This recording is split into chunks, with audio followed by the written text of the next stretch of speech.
대한민국의 무궁한 영광을 믿으며 충성을 다할 것을 굳게 다짐합니다.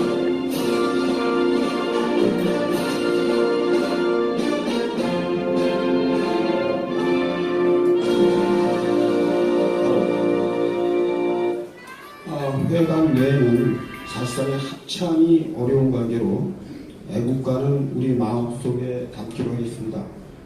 먼저 대한민국을 지키기 위해서 선열하실 순국 선열과 호국 영령에 대한 묵념이 있겠습니다. 묵념.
자리에 착석해 주시기 바랍니다.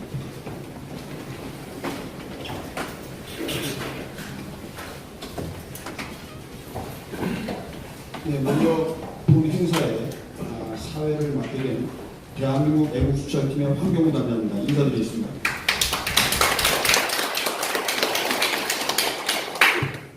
이곳에는 지금 근래 들어서 국민들이 이토록 정치에 관심이 있었던가 싶을 정도로 지금 한국 정치는 소용돌이 치고 국민에게는 충격을 주면서 이제 생활 속 정치에 깊은 관심을 갖는 그런 다수의 대국민들이 함께 하셨습니다. 또한 우파 정권과 정당이 무너져 내려가는 눈으로 지켜보면서 일선에서 고군분투하시는 반드시 넘어야 하고 새로운 길을 확고히 가져야 할 필요를 느끼시면서 가장 가까이에서 국민과 소통하기 위해서 제도권 속에서 두 분의 한국당 중심의 두 어른과 그리고 한국 정치와 국민의 영광의 다른 좌표를 제시해주고 그리고 진단해 주실 두 분의 정치학 박사님, 교수님들을 모시게 되었습니다. 여러분들이 다시 한번 뜨거운 박수로 환영해 주시기 바라겠습니다.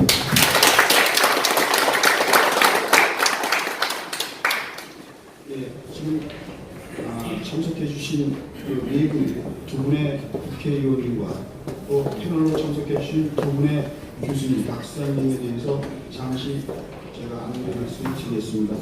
여러분들 별도의 설명이 필요 없을 정도로 다들 알고 계시지만 우선 사선의 다선의원이시고 정말 한국당의 터줏대감이라고 할 수 있는 주호영 의원님을 먼저 소개합니다. 반갑습니다. 또 우리 대한민국 300명 국회의원 중에서 말이죠. 최고 지역구 관리에는 으뜸이다 할 수 있을 정도로 지금 인천의 미추홀 지역구에서 또 국회의원으로서 열심히 외교통상통일위원회에서 활동하고 계시는 윤상현 의원님입니다.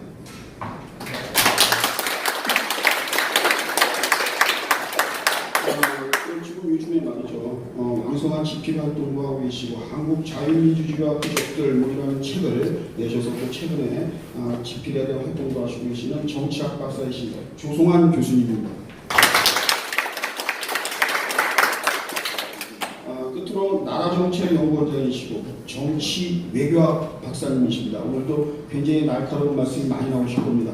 네, 김광동 박사님입니다.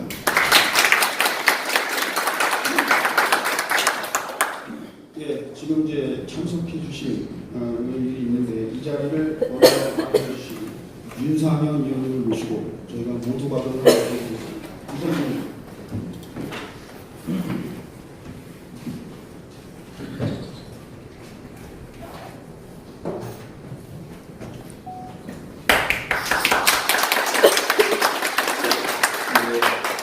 윤상현입니다.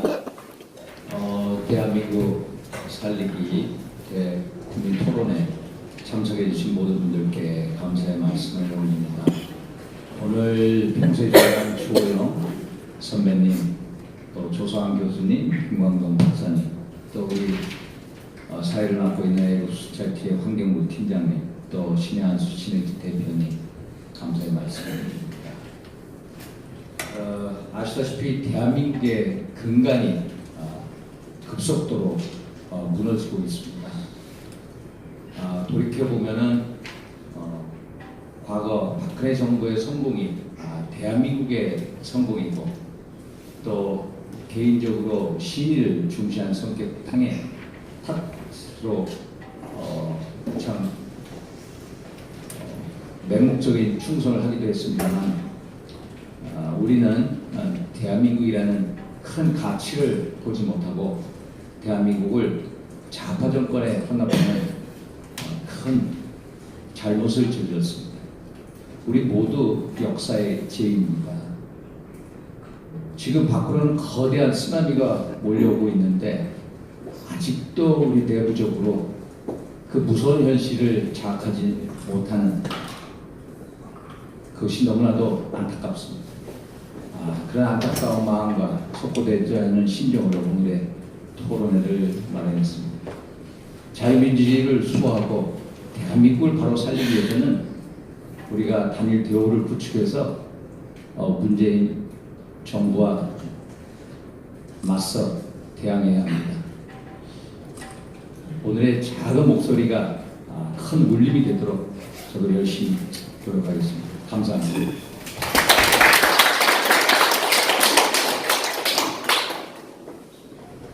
네, 감사합니다.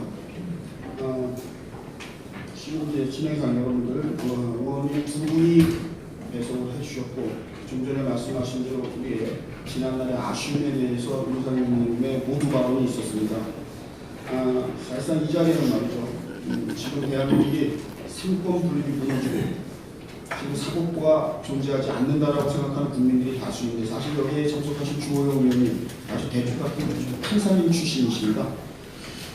어쨌든 지금 사선 의원이고 지금 어떻게든 한국당이 재건돼야 한다고 생각할 때 우리 주호영 의원님께서 그동안 말씀을 많이 아끼시고 있었고, 저 개인적으로는 상당히 오래전부터 존경했던 의원님입니다.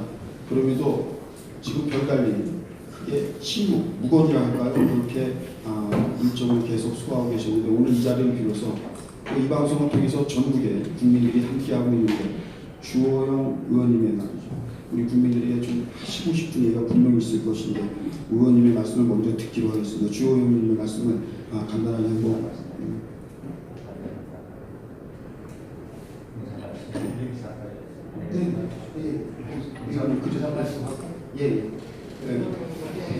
저는 여기서 인사 말씀드리도록 하겠습니다.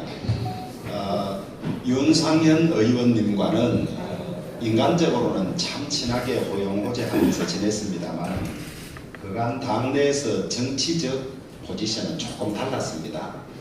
저는 예전에는 친이로 분류됐다가 비박으로 분류됐고, 윤상현 의원께서는 친박으로 분류됐습니다. 그런데 운동하는 데서 늘 시간이 같아서 자주 만나서 이런저런 이야기를 짧게 나누다가 우리 당이 이래서 되겠느냐, 보수가 이래서 되겠느냐 이런 걱정을 하면서, 그러면 어떻게 해야 지금 보수를 다시 합쳐서 지금 좌파 진보 정권이 저렇게 폭주하는 것을 막을 수 있느냐 이런 이야기를 나누다가, 그러면 만나서 한번 이야기하는 자리가 있으니까 와서 이야기도 좀 들어보고 또 생각을 이야기해달라고 해서 참석하게 됐습니다.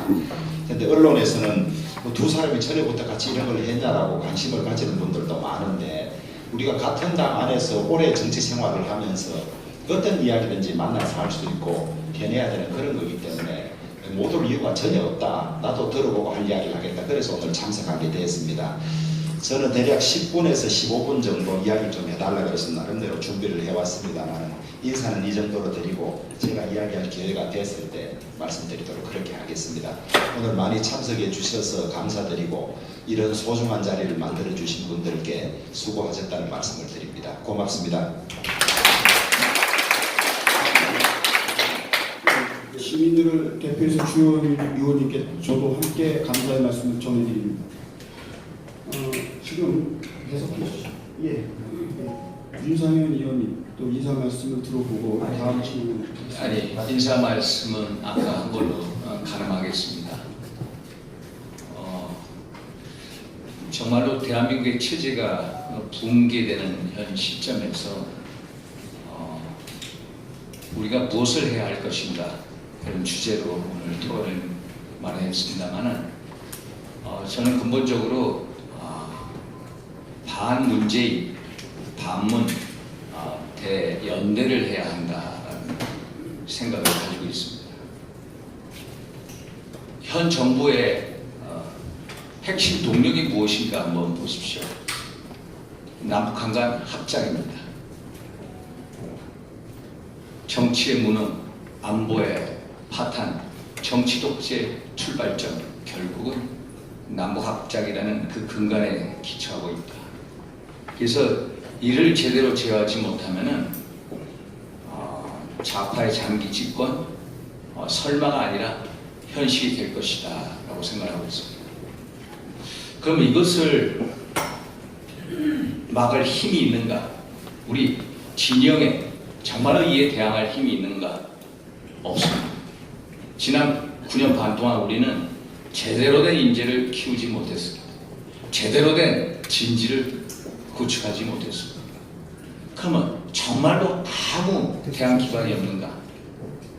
마지막 남은 유일한 기반은 2016년 총선의 결과물인 현재 야당 구조다. 이 야당 구조 자체가 정말 무너진다면 자유 대한민국 무너지고 태극기도 내려질 것이다. 결국 이 야당의 정치 구조에 속해 있는 의원, 국회의원 개인 한 분 한 분이 정말로 우리 시대의 마지막 남은 도르고 근간이다. 그래서 이런 국회의원 한 분 한 분, 한석 한석에 대해서 정말 소중히 여겨야 된다. 이런 말씀을 드리고 싶습니다. 우리가 이 전체절명의 이 위기의 순간에 서로 통합하지 못하고 분열을 하게 되면 가까운 장래 대한민국의 붕괴, 파산을 의미합니다. 우리 당이나 다른 바른당이나 선택의 여지가 없습니다. 정말 우리가 마지막 남은 진지를 구축을 해서 문재인 정부의 남북합작과 정치 독재에 맞서 싸우느냐, 아니면은 들러리 위성 정당으로 남아서 부스러기 남 권력을 가지고 연명하느냐, 선택의 기로 있다라는 말씀을 드립니다. 그래서 정말 통합을 해야 되는데 보수대 통합이냐 아니면 반문재인 대통합이냐, 저는 반문재인 연대 통합에 방점을 두고자 합니다. 반문재인 연대의 기치 아래 정책 차이는 뒤로 하고 무조건 단결해야 할 시점입니다.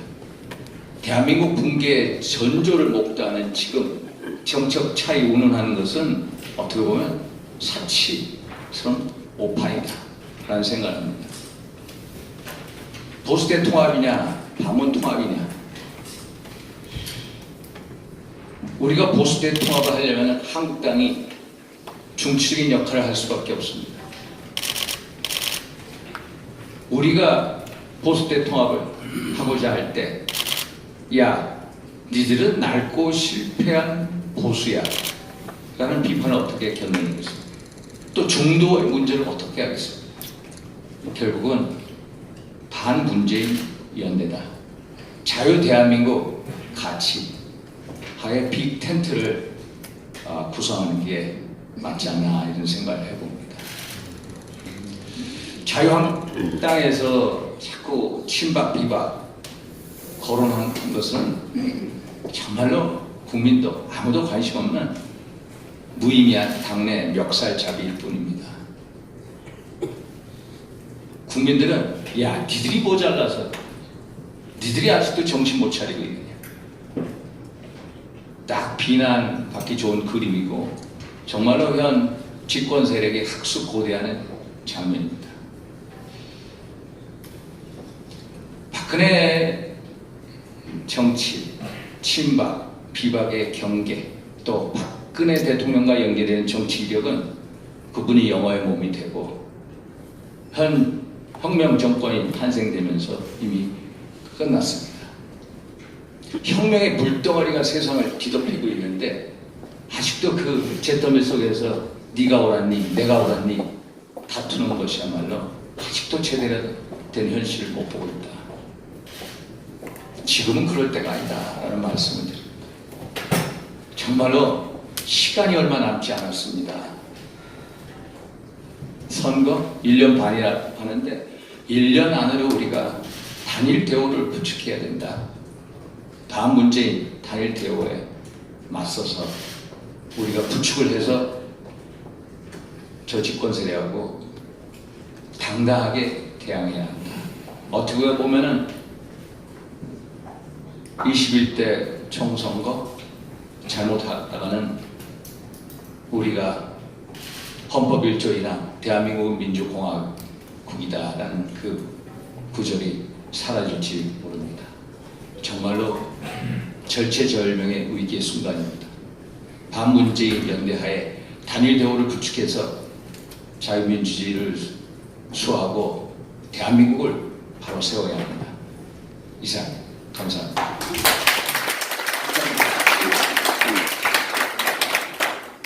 여러분들 그 방금 전 국민의 소리를 듣고도 합류해 주신 한국당의 다섯 의원이신데 나경원 의원님 모셨습니다. 인사 환영해 주십시오.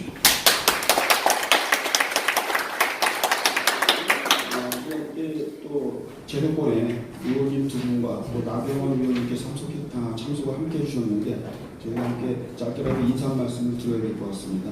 그래서 의원님 좀 이왕 오셨으니까 국민들 앞에서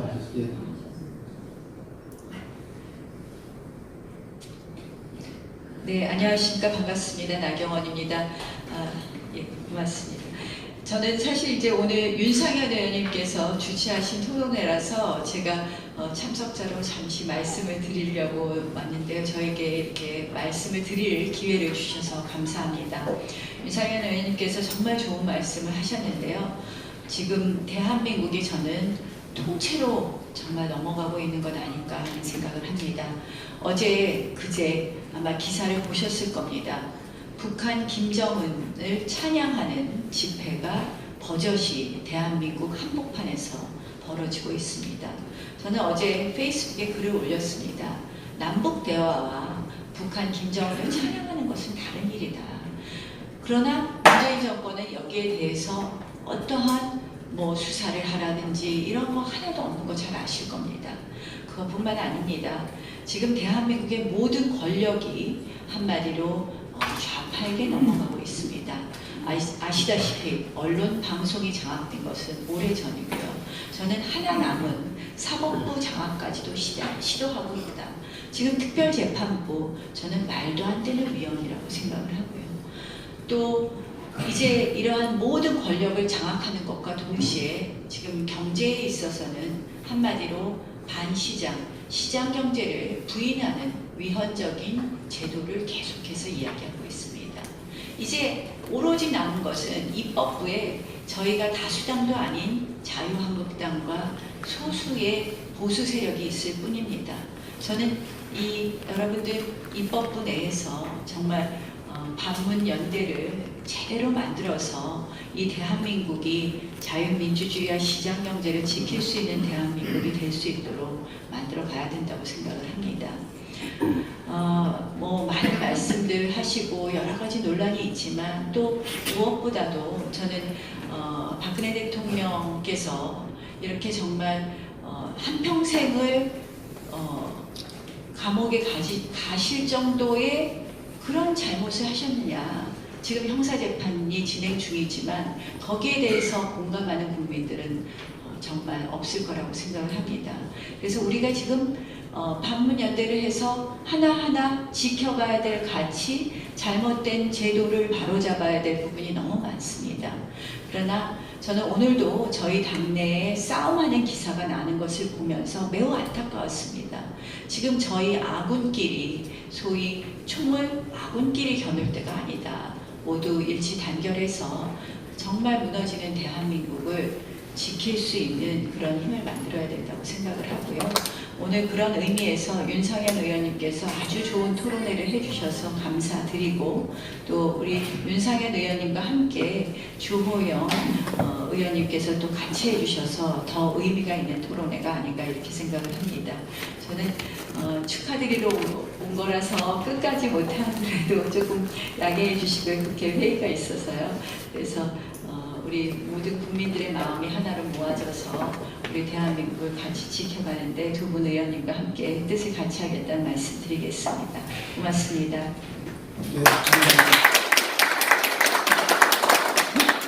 네, 별도의 그 행사 안내지 없이 진행을 하다 보니까 행사 진행이 좀 매끄럽지 못한 점이 있더라도 여러분들이 양해해 주시기 바라겠습니다.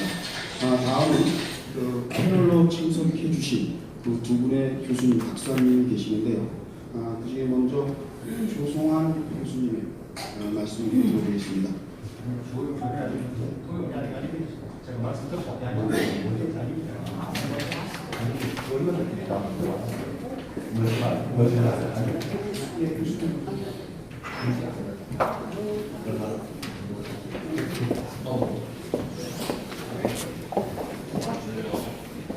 저기 약간 뭐 문학적인 표현이라도 응축해서 하도록 용서를 해주십시오. 대한민국 70년 우리도 자부심을 가지고 세계도 인정하고 있는 기적과 번영의 역사가 있습니다.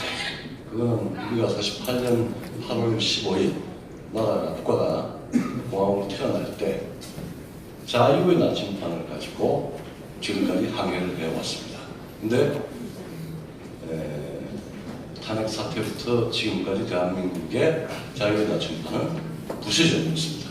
그 부서진 것도 새로운 제품이 있어서 부서진 게 아니라 4차 AI의 그런 좋은 기계가 있어서 부서진 게 아니라 거짓과 그 다음에 비급함으로 무너져 버렸습니다. 내가 지금 조금 봉축해서 이런 이야기 해줍니다. 근데 지금 2년이 딱 되었습니다. 이 대한민국 호의 이 사단 단계에 임명됐는데 어제 그제 제가 사랑하고 있는 것도 또한 대한민국의 자유민주 세력을 대변하는 자유한국당의 행태를 보면은 이 부서진 나침반을 다시 우리가 복원할 수 있을까 하는 또 절망감이 있습니다. 키에르크 케고르라는 그 독일의 유명한 철학자가 이야기했죠. 죽음에 이르는 길은 절망입니다. 지금 우리가 절망의 끝인지 아니면 데미안라고 하는 소설에 보면 새는 알을 깨어야 납니다. 지금 자유한국당이 알을 스스로 깰 수 있는 능력이 있는지 없는지 참 불안하고 어떤 데는 짜증스럽고 분노스럽게 합니다. 근데 알을 스스로 못 깨면 밖에서도 깨워줘야 돼요. 이게 줄탁 공기죠. 못 돌아가지. JP가 자주 없을 텐데 제가 지식인으로서 최소한 줄탁 동기라도 힘을 보태야 되지 않겠느냐라고 해서 열심히 시민활동, 지식활동을 하고 있는데 상황은 자유의 나침반을 다시 찾아야 한다는 의식은 깨어나고 있고 잘하면 박의 지금 사실 대운이 왔습니다. 박의 그러면 우리가 이렇게 위축될 필요가 없습니다. 트럼프의 대중 무역전쟁 선언, 그 다음에 열심히 우리가 사실 당사자들 운전자 하겠다는 문재인 정권의 잘못된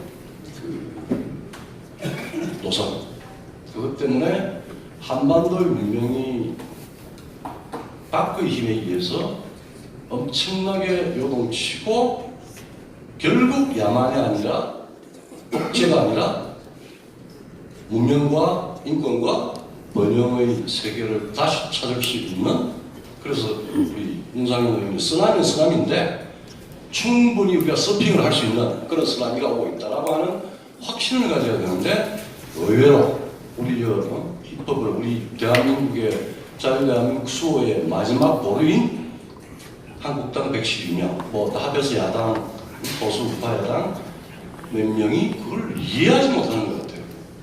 국민들은 직감적으로 미국이 중국을 친다? 트럼프가 저 유엔에서 그렇게 얘기하죠.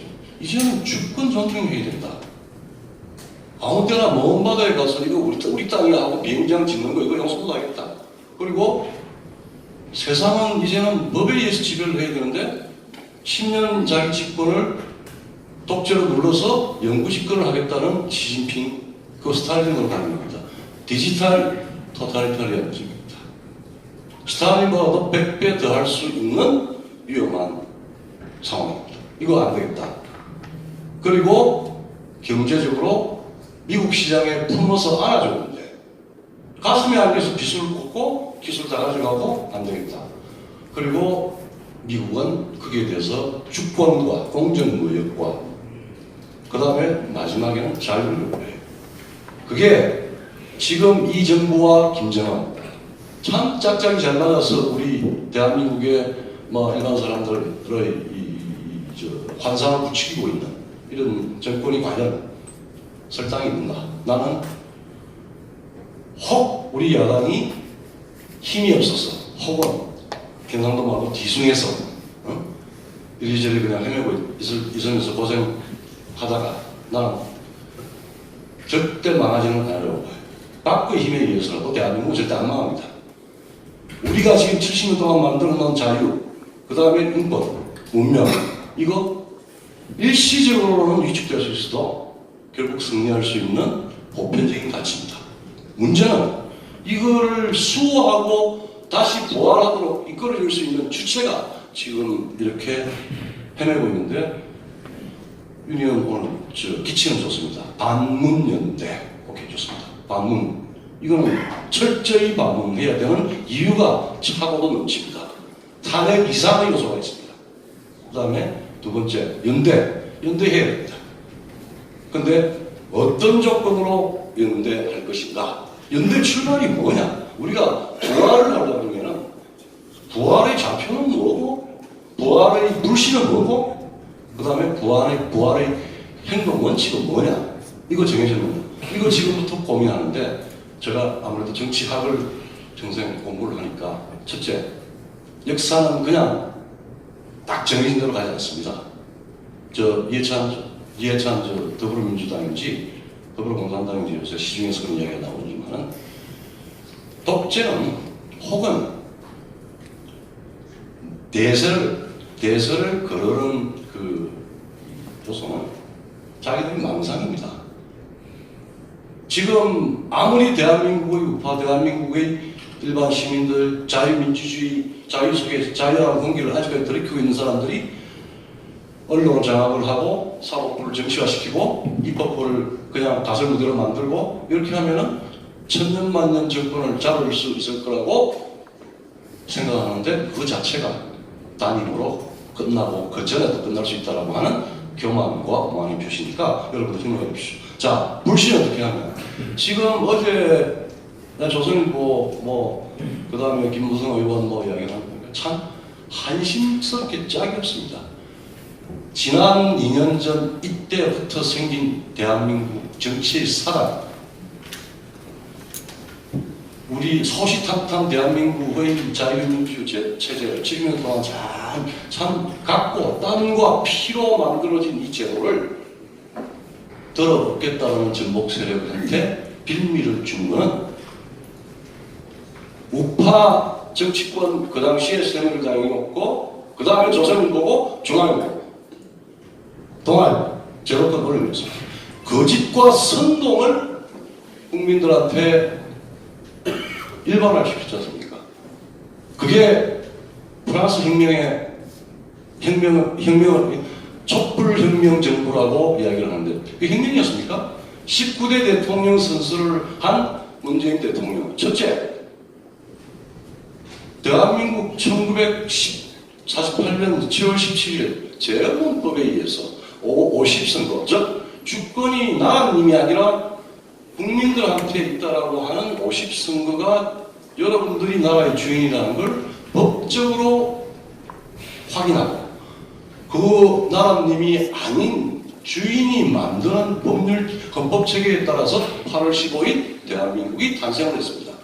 그리고 문재인 정부는 대통령은 19대 대통령으로서 대한민국 19대 대통령으로서 헌법 수호와 국토방위와 그 다음에 국군 통수권자로서 그 다음에 조국의 평화적 자유민주 기본 질서에 대한 평화적 통일 노력이라고 하는 그 신성한 책무를 부여받고 권력을 집권을 했습니다. 대통령실 대한민국의 여러분들 우리 주인의 제일 그 중요한 신분원권 국가의 머슴으로 등장을 했는데 집권하자마자 자신의 법적 지위를 부인하기 시작하고 체제를 바꿨습니다. 첫째, 대한민국의 건국이 19년 4월 13일이다? 그러면 하야가 해야죠. 19년 대한민국이 건국이라고 하는 대한민국 탄생의 날짜, 대한민국 존재의 날짜까지 권력이 바꿀 수 있어요? 옛날에 왕도 못 바꿨습니다. 그리고 두 번째, 남북 관계의 여러 가지 요소가 과연 이게 통일을 할 것인지 아니면 분단 고착을 할 것인지 아니면 항복을 하는 건지 헌법적 의무는 분명히 통일을 위해서 성실한 노력을 성실하게 다한다라고 하는 선서를 했습니다. 근데 집권하자마자 켈로그 재단에서 모든 인위적인 노력을 하지 않겠다고 했습니다. 지금 이야기하는 문재인 대통령의 통일은 뭡니까? 저는 내용상으로 보면은 아까 합작 정부라고 그러는데 합작이 아닙니다. 항복이죠. 대한민국의 자유가 어느 한 정권의 제한 정부에 의해서 그래도 국민의 주권이 살아있는데 그대들 같이 이야기합시다. 우리 국민 주인의 명령이 있는데 마음대로 몇몇 소수가 대통령이 입법부도 피해가고 뭐 셀프 규진했죠. 사법부 마음대로 대부분 그 신성한 체제가 흔들릴 때 마지막 보루가 되어야 될 사법부까지 그 더러운 권력에 소나기에 넣는 이게 뭡니까? 우리가 이러려고 70년 동안 고생했습니까? 자, 그런 상황입니다. 자, 불러오는데 이쪽 내부에서 정리되지 않으면 딱 하나 있습니다. 이거 정리하면 됩니다.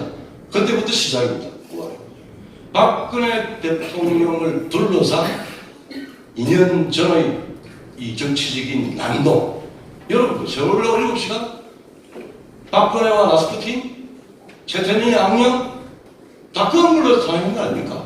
저도 분노했고, 저도 내 귀를 의심했고, 근데 지금 와서 보니까 그건 업무와 공작에 의한 상당히 분노와 승동, 광장 정치의 관계에 의해서 만들어진 비정상적. 그건 우리가 새로운 것을 건설하자는 혁명은 전혀 아닙니다.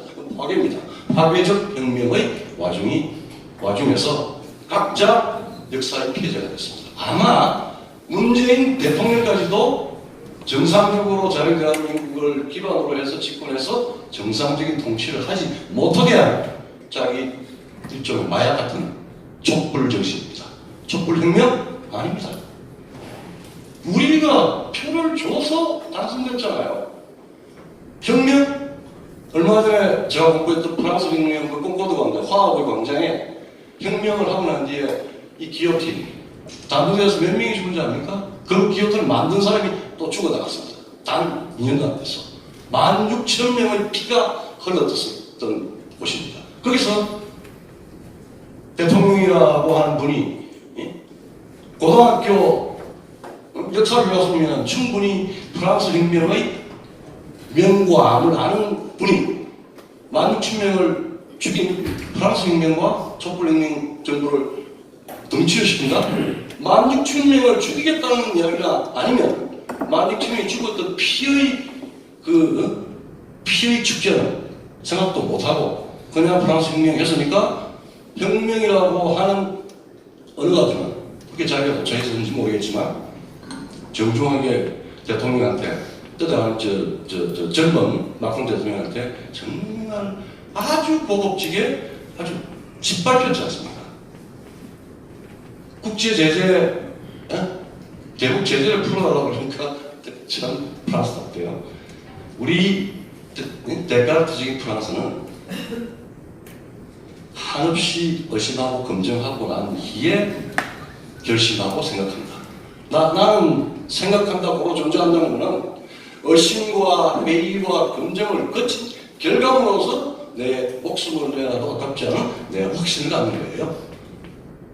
그러니까 검증되지 않는 평양을 비핵화에 어떻게 지금 제재를 푼다고 참 프랑스다운 그거였습니다. 그래서 그 불신은 그겁니다. 제가 오늘 제안하고 싶은 결론부터 얘기해요. 지금 문제는 우리 왜 이렇게 비굴합니까? 대한민국 사람들. 특히 이런 이야기는 이거는 성증교입니다. 대한민국 남자 왜 이렇게 비굴합니까? 정치적으로 투쟁을 해서 누굴 집어넣고 법을 주고 뭐 언론을 가지고 와서 헌법재판소에서 도저히 애학쯤에 판결문을 쓰고 뭐 했다 하더라도 그 뒤에 생긴 상황은 지금 현재 이 노예와 황폐와 야만의 북쪽으로 우리 자유의 나침반, 해양의 나침반을 깨부시고 북으로 가려고 하는 키를 잡았고 지금 움직이고 있고 우리 국내 정치를 수층과 공포로 지금 몰아넣고 있지 않습니까? 근데 무슨 지금 김무성 의원은 80% 지지가 어떻고 그 이야기를 지금 해. 그리고 조선일보 최순실 사태의 고영태 파일이 어디서 나왔습니까? 조선일보가 데리고 있던 이진동 기자로 나와서 지금 청와대 대변인까지 가고 중앙일보가 끼어들어서 자기들 말로 스모킹 걸 나온 거 아닙니까? 자, 그런 상황에 아마 그걸 혁명이라고 그러면 자, 혁명을 칩시다. 근데 그거는 건설적인 혁명 아닙니다. 지금까지 대한민국 5,300만의 자유와 인권과 문명을 깡그리 쥐어버릴 수 있는 정말 야만적 혁명입니다. 저는 촛불혁명을 야만적 혁명으로 규정합니다. 자, 그런 것 같으면은 박근혜 대통령, 이명박 대통령도 있습니다. 지금 대한민국 사고가 없어졌습니다. 자, 지금 우리가 정치의 기준, 그 다음에 개파라고 하는 조그마한 기본적인 폴리티킹, 정치 수로의 의미를 떠나가지고 지금 우리의 존재가 지금 왔다 갔다 하는 전망이 달린 문제는 정치의 문제가 아닙니다. 이거는 양식과 인간적인 윤리입니다. 자, 그리고 그 윤리를 수백 년 동안 피를 흘리면서 세상에서 만들어 봅시다고 하는 겁니다. 내가 첫 번째, 정치적 경쟁에 의해서 박근혜 대통령을 저런 방식으로 해서 지금 집어넣어 칩시다. 단행을 해서.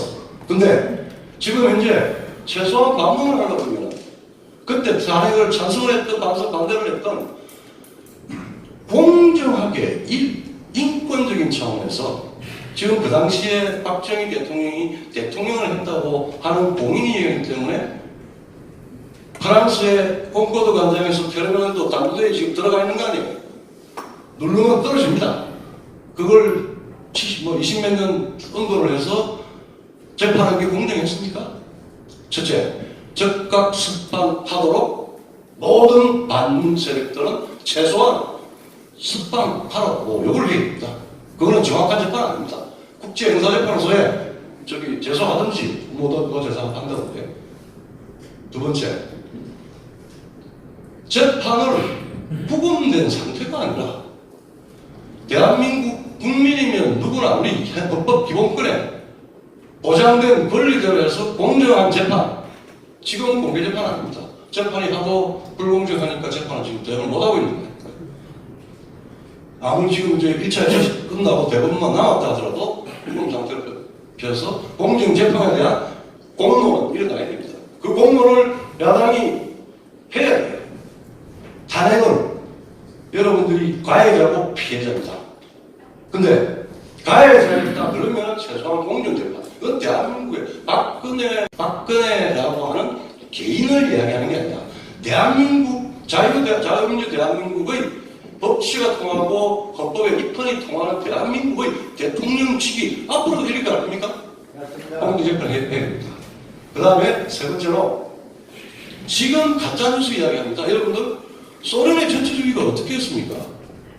공안하고 스탈린이 사람들을 어떻게 숙청하고 공안, KGB 만들고 그 다음에 언론을 관제 언론을 만들어서 했습니다. 가짜뉴스 지금 내 이야기도 가짜뉴스 할 수 모르나 얼마든지 공개의 법정에서 토론할 수 있습니다. 지금 내가 이야기했던 거. 난 지금 학술적으로 이야기를 안 하고 그거 토론해야 됩니다. 마지막에는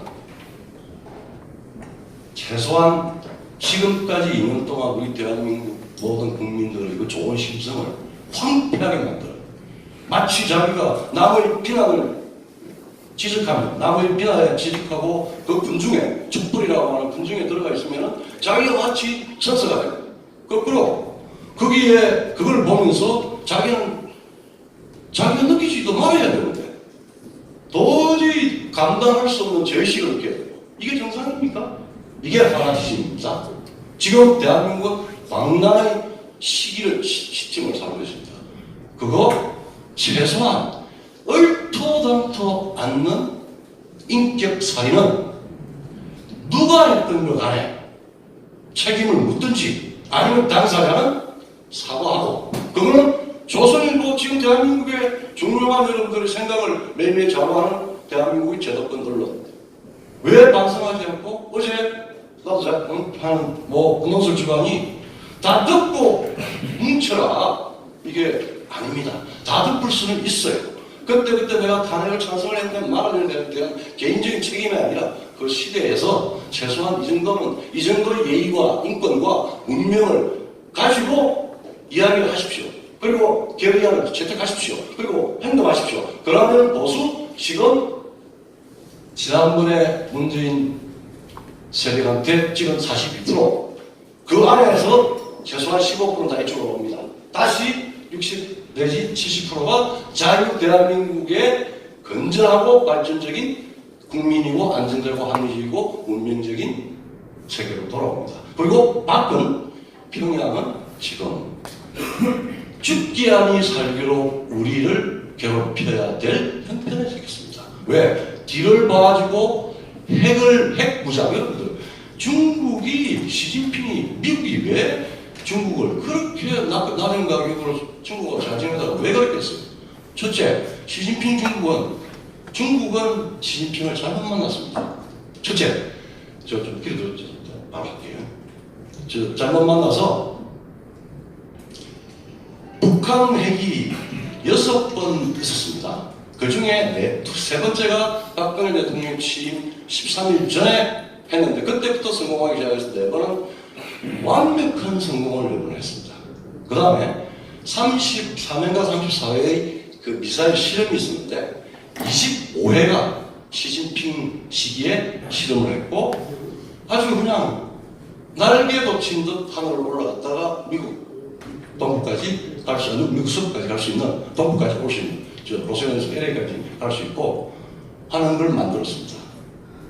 시진핑이 그냥 완전히 갖다 준 거랑 마찬가지입니다. 그걸 미국이 알아서 더 이상 안 되겠다고 해서 북한 핵 문제, 우리 대통령한테 맡겨주면 될 건데 왜 트럼프가 그렇게 군사 문제를 하면서 직접 대화해서 처리하겠다고 나섰겠습니까? 북한 핵 문제, 미합중국, 세계 대통령인 강력한 미합중국가 정말 우리 시와 안산 시험 정도밖에 안 되는 북한하고 붙었습니다.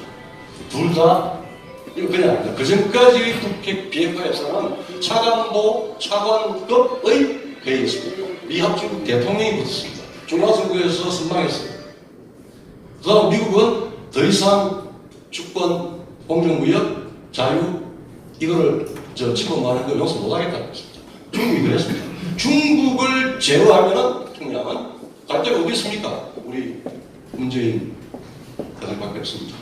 그래서 그러니까 똑같은 마음 먹고 박근혜 대통령의 처리 문제에 대해서 우리 저 자유민주진영 혹은 반문진영 최소한 그 부분에 대해서는 이제 서로 시비를 걸지 않을 최소한의 출발점이 그거라는 걸 좀 명심을 했으면 좋겠고, 두 번째로는 여러분들이 지금 국회에서 의석을 가지고 있는 여러분들 헌법기관에서 가장 중요한 게 대통령이 나오지 않습니까? 국회가 먼저 나옵니다.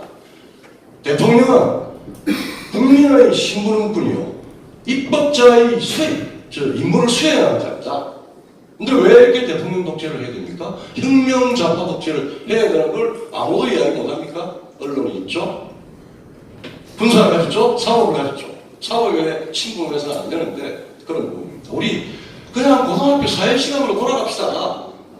그리고 내가 20대이고 내가 원하는 희망, 자유의 세계, 개방의 세계, 문명의 세계, 인권의 세계를 생각해서 뭉쳐서 나가서 정중하게 교정하라. 교정하지 않으면 제거하고, 제거하지 않으면 투표까지 하면 됩니다.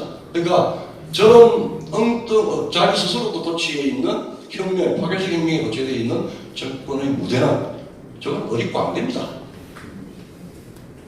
정말 엄용한 독재도 아니고, 나는 어립고 안 되는 무대를 바꾸면 됩니다. 무대를 바꾸는 거 하나, 첫째. 지금 남북 합작을 하고 북으로 앞으로 뭐 평화시간 아니고 합작이 맞습니다. 한국과 김일성 민족을 모시고 여기는 자유체제, 저기는 뭐 사회주의체제 이렇게 살 수 있습니까? 연방이 못합니다. 그것을 막아야 되는 것은 우리 국민도 막아야 되지만 미국이 막아야 된다고 나섰어요. 처음에 지금 뭐 대화를 하지만은 Fury and Fight를 했었습니다. 필요하면은 무력을 동원하겠다 그런 이야기고, 그런 무대가 남북 공인 무대가 맞습니다. 두 번째, 지금 저쪽만 촛불을 썼습니까? 지금 국민의 원성을 보십시오. 저렇게 전횡을 하고 있고 초헌법적인 통치를 하고 있는데 대한민국 국민들 순환 같아도 화나는 정말 무서운 때가 올 수 있습니다. 그 무대 그 차버릴 수 있는 겁니다. 세 번째, 다음 총선 있고 대선 있습니다. 우리가 투표로서 점잖게 이성적으로 문명적인 입헌주의를 다시 회복해서 지금 잃었던 자유의 나침반을 다시 산산조각 만들어내고 더 큰 가능성, 이제는 미국이 중국 대륙을 선보봐야 되겠다고 했기 때문에 대륙이 더 이상 독재와 야만을 그리고 노예로 더 이상 지탱할 일 없을 겁니다. 그러면 대륙과 해양을 아우르는 세계 최고의 국가가 될 수 있는 겁니다. 우리는 자유의 시대이고 여러분들 우리 역사의 시대입니다. 절대 한중의 지식인들이, 한중의 운동권이, 한중의 친북들이, 이제 친북 조국이에요.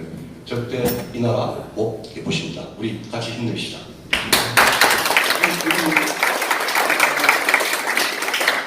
정부에 대한 종합적이고 전반적인 진단을 말씀해 주신 우리 조성환 교수님 감사합니다. 다음은 말이죠.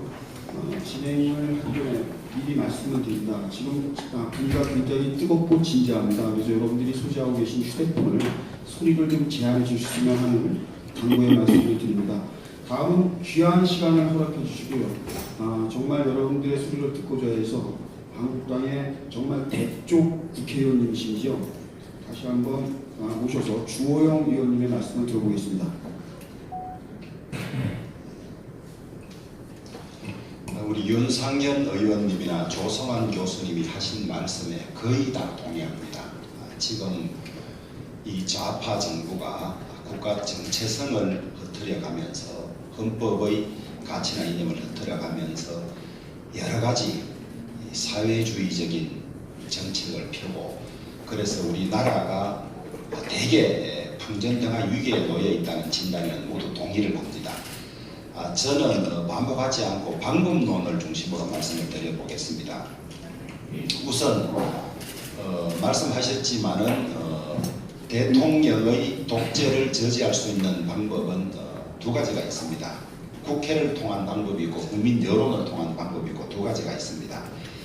그런데 국민 여론을 통한 방법은 선거 때만 가능한 것이고 지금 하는 행태를 보면 거기에는 귀를 기울이지 않기 때문에 현실적인 수단은 국회를 통해서 법률적인 절차를 통해서 막는 방법밖에 없습니다.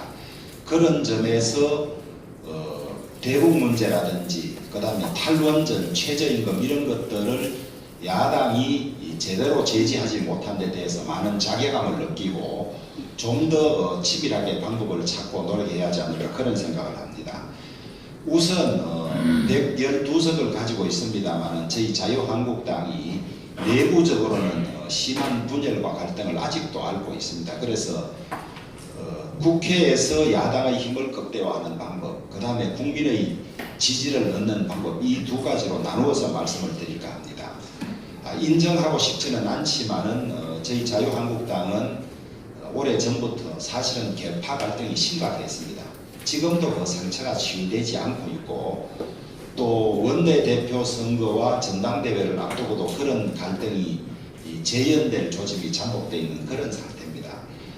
저는 비교적 판사 생활을 오래 해서 이쪽 저쪽 말을 많이 들어보는 그런 경험이 있습니다만 양쪽을 들어보면 상처가 생각보다 훨씬 더 심각합니다.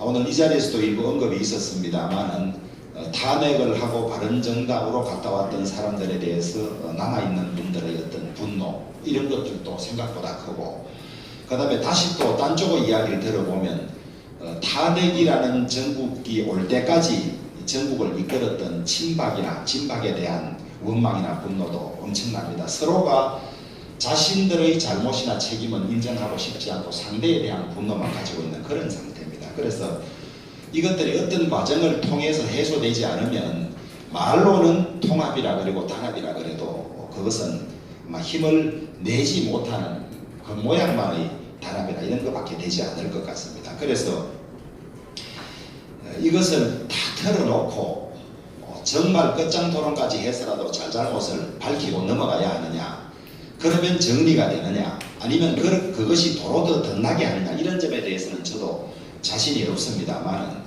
서로가 내 생각만 고집하지 말고 왜 상대들은 저랬는지도 조금 들어보고 또 거기에서 잘못한 점이 있다면 사과라든지 이런 과정을 거쳐야 하지 않을까 싶은데 그것 없이 그냥 봉합해 가려고 하니까 쉽게 잘 되지 않는 것 같습니다.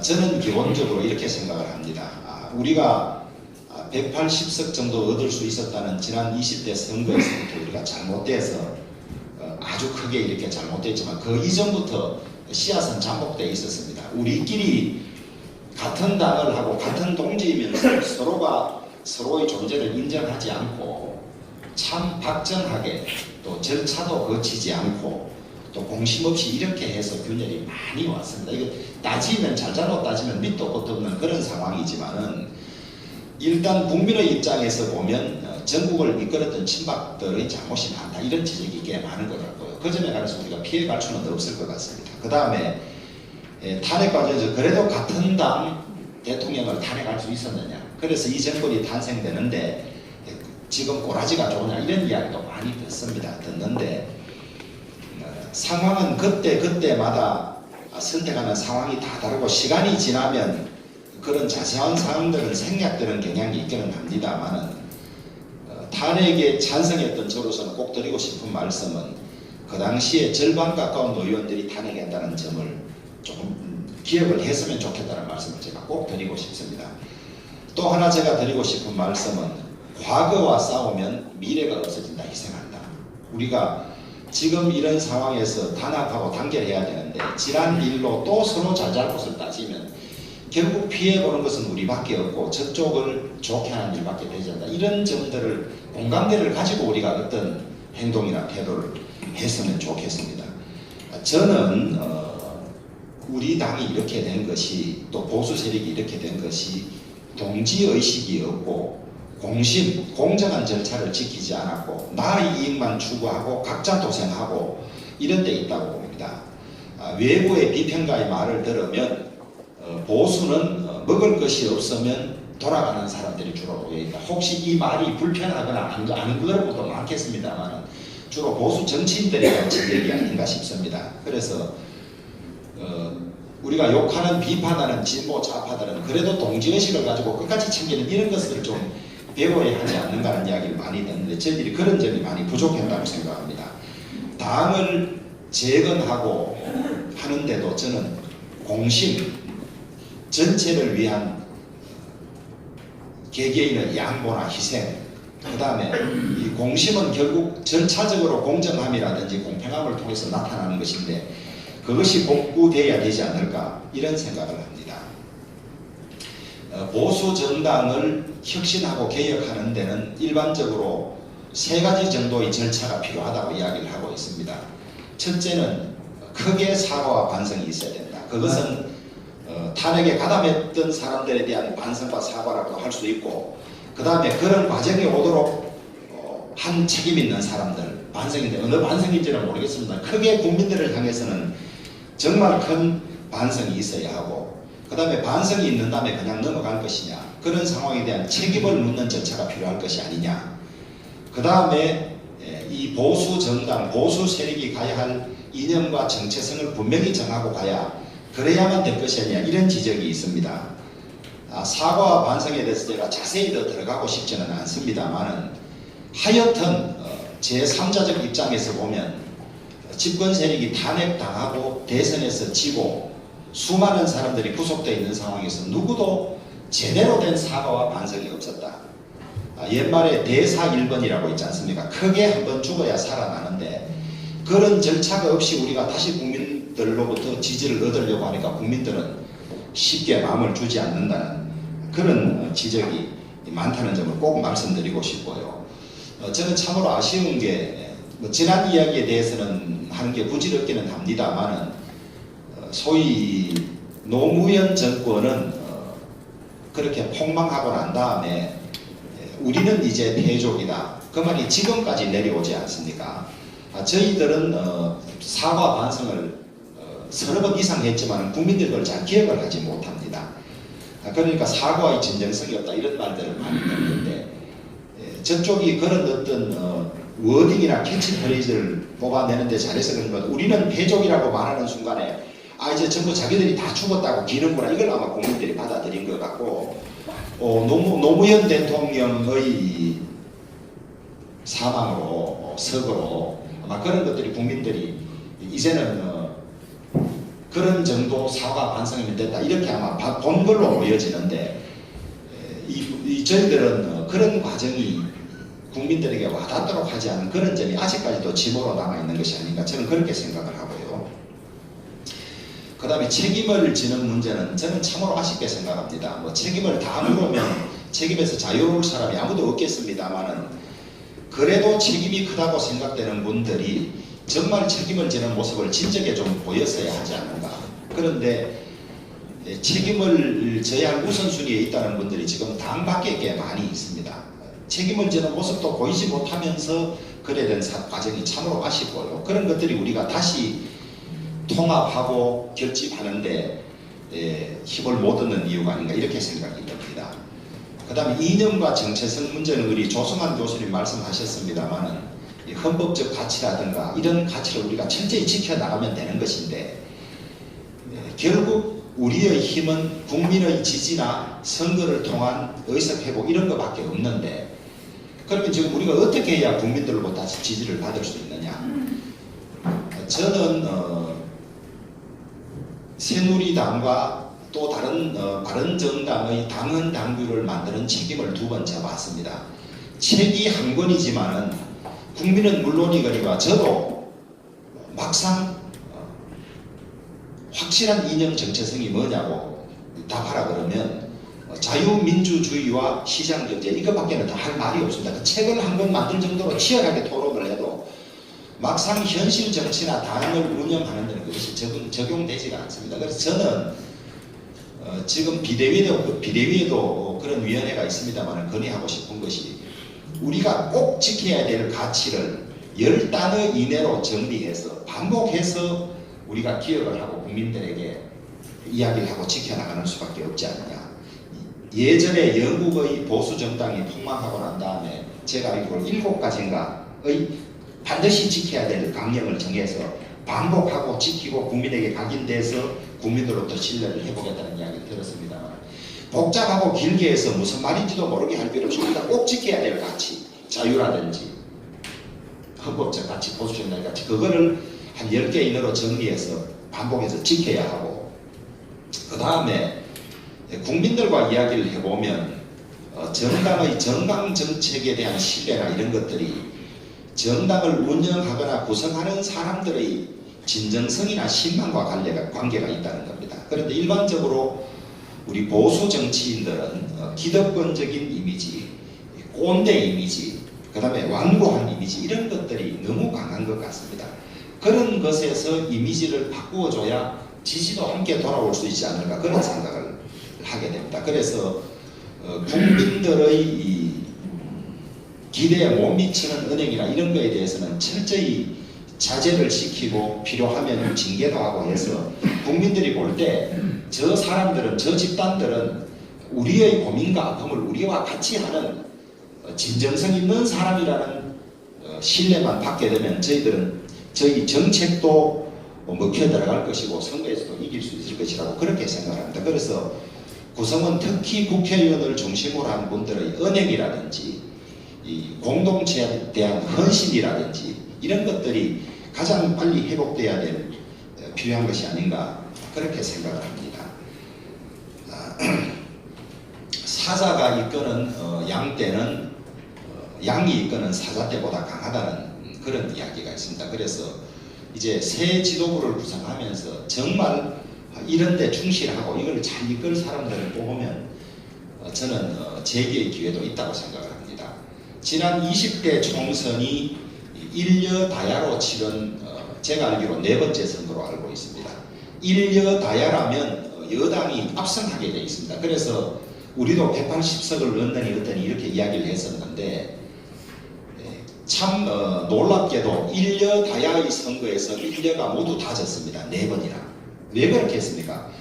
야당이 분열되어 있는데 여당이 하나는 이겨야 되는데 왜 4번이나 다 졌겠습니까? 그것은 야당이 분열하면 여당은 오만하게 마련이고 여당은 오만하면 절대 당자가 있습니다.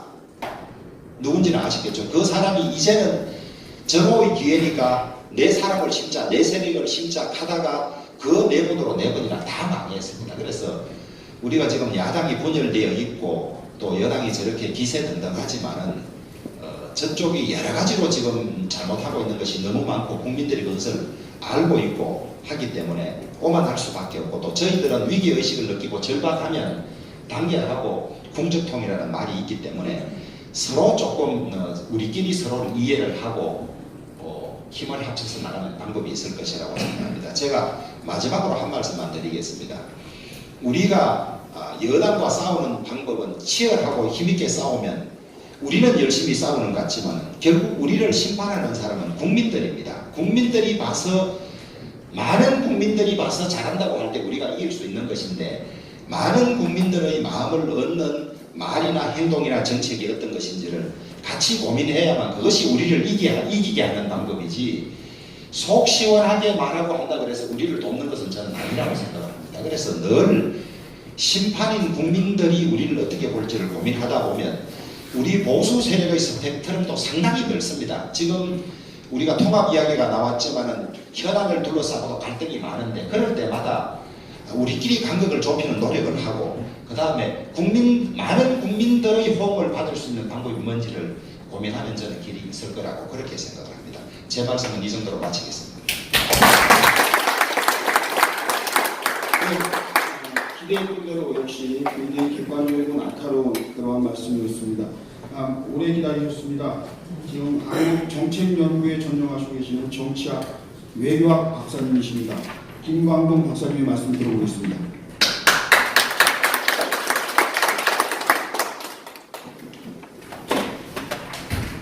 앞에서 조호영 의원님께서 말씀을 잘 해주셔서 제가 마침 이어가기가 매우 편안해졌다 이런 생각을 하게 됩니다. 이 정치 투쟁이다, 혹은 잘못되어가고 있는 문재인 정부다, 혹은 잘못돼가는 체제와 제도를 어떻게 바꿀 수 있겠냐, 어떻게 이 물꼬를 전환을 시킬 수 있겠냐, 그것은 이 문제의 본질은 누구와 어떻게 할 것이냐의 문제라고 생각됩니다. 여기서 누구와 어떻게 문제는 정치인의 문제는 좀 아니라고 봅니다. 자유정당이, 보수정당이, 우파정당이 지향하는 가치가 뭐냐, 무엇을 옹호하느냐, 누구를 대변하느냐에 대한 가치 정립에 있다고 봅니다. 이 가치 정립이라고 하는 것은 저는 매우 간단한 문제입니다. 일하는 사람, 땀 흘리는 사람, 노력하는 사람, 책임을 다하는 사람을 옹호해주고 지지해주고 그 사람들을 보호해주는 정당으로 거듭나는 것입니다.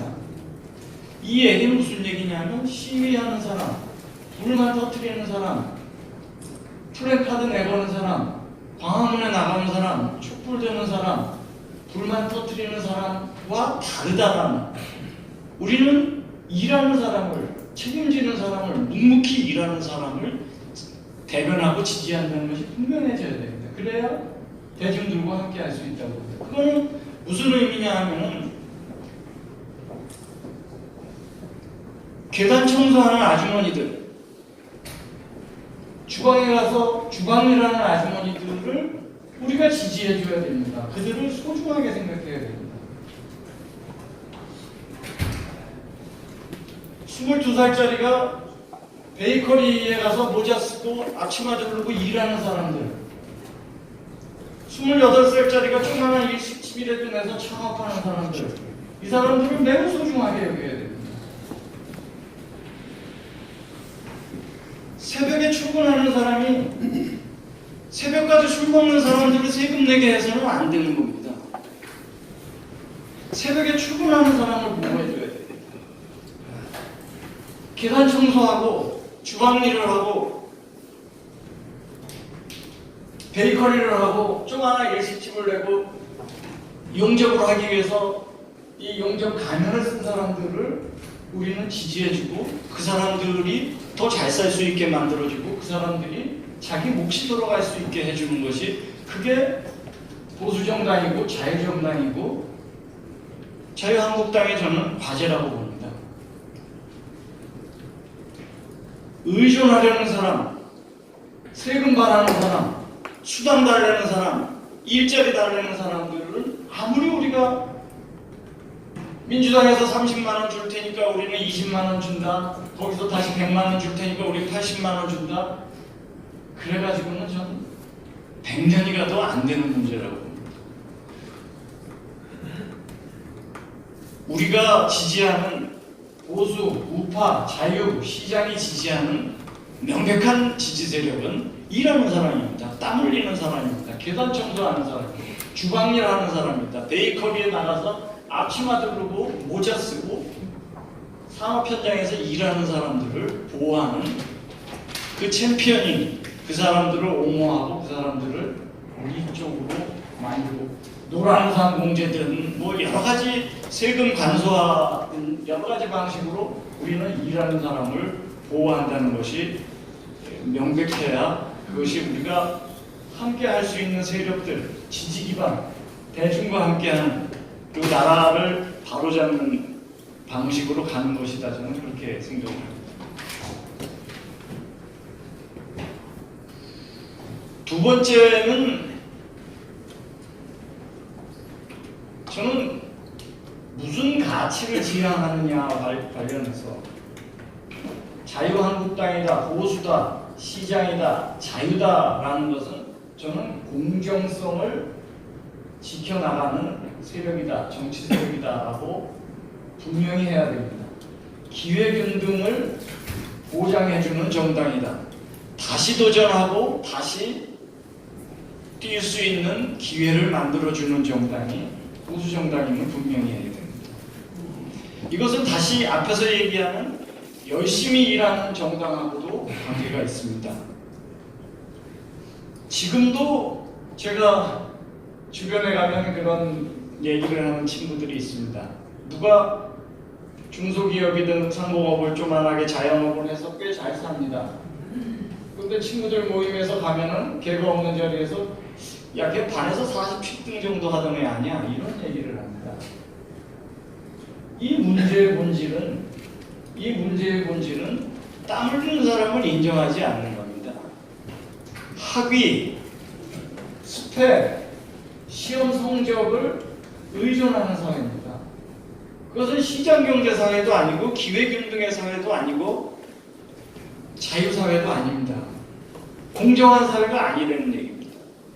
누가 성공하느냐? 남이 원하는 것을, 남이 필요로 하는 것을, 남이 선택하는 것을 더 많이 제공하는 사람이 성공하는 사회입니다. 그럼 시장을 얘기하고 자유를 얘기하고 보수를 얘기하고 기회균등을 얘기하는 정당이라고 하는 것은 누구를 가치를 지켜줘야 되느냐? 그건 학위가 아니고 스펙이 아니고 시험이 아닙니다. 더 나은 서비스, 더 나은 물품, 더 나은 기술, 더 나은 상품, 더 나은 친절한 서비스를 제공하는 사람들을 우리는 소중하게 생각하고 존경해주고 가치를 부여해줘야 됩니다. 거기에 저는 나라의 갈 길도 있고 보수정당, 자유정당의 갈 길이 있다고 봅니다. 예를 들면 지난 정부에서 오랜 기간 동안에 연봉제를 만들었습니다. 성과급 제도를 만들었습니다. 연봉제와 성과급 제도와 호봉제와 연공서열제는 커다란 차이가 있습니다. 연공서열, 나이가 들수록 더 많이 월급을 받는 게 그게 정당한 것입니까? 26살짜리가 시험 잘 봐서 한 번 들어가서 60세까지 34년 공부하는 것이 그러면서 매년 4% 5% 올라서 9천만 원, 9,400만 원 받는 사회가 그게 정상적인 겁니까? 아닙니다. 지금 현대자동차 마찬가지고 현대중공업 마찬가지입니다. 똑같은 작업을 하는데 처음 들어갈 때는 2,800만 원, 3,100만 원을 하고 30년이 지나면 9,700만 원을 받습니다. 소위 얘기해서 민노총이다, 진보세력이다, 많은 사람들이 동일노동, 동일임금을 얘기합니다.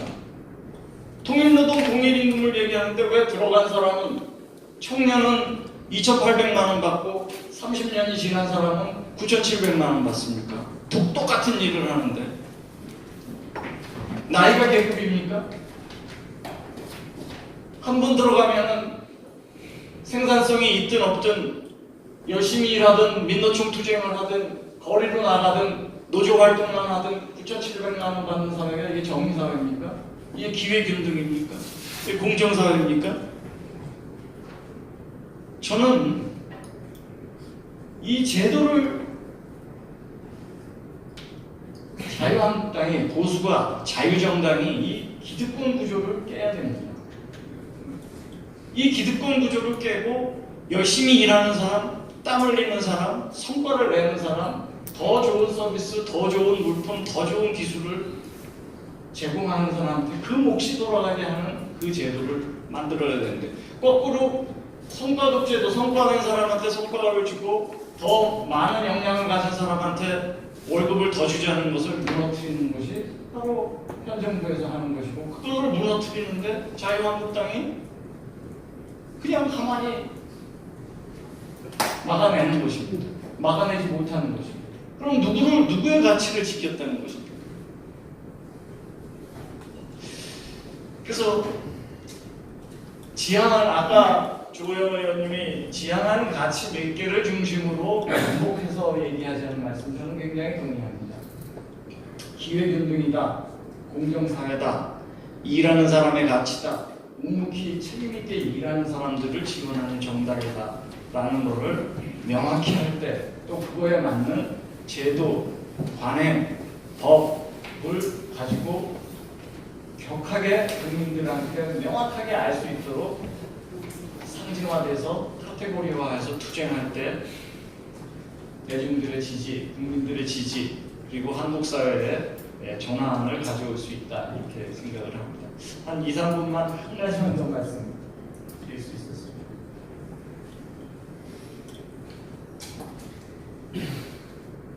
지금 한국 사회의 문제는 정당 간의 문제, 무슨 거대 담론, 이 정치권의 수준에서 일어나는 것도 있지만 사실은 현장에서 일어납니다.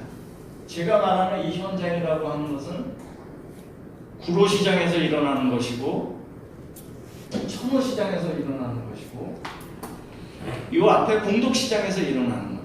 여러분들의 중학교 모임과 고등학교 모임에서 일어납니다.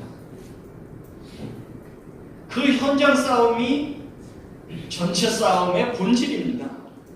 상인 3-4명이 모여서 고등학교 동창 몇 명이 모여서 중학교 동창 몇 명이 모였는데 소위 잘못된 길 진보를 걷는 애들은 그렇게 얘기합니다. 이제 비로소 이제 한반도에 평화가 열리는 거 아니야? 거기에서 쭈삣쭈삣하거나 침묵하거나 조금 한다는 얘기가 좀 더 봐야지 에서 끝나는 한 이미 현장 싸움은 끝난 겁니다. 아니, 대기업이 돈 벌어서 자기 배만 불리는 거 아니야? 의도적인 얘기입니다. 여기에 맞아 혹은 침묵, 동조 그런 측면도 있지 이미 현장 싸움에서 끝나는 겁니다.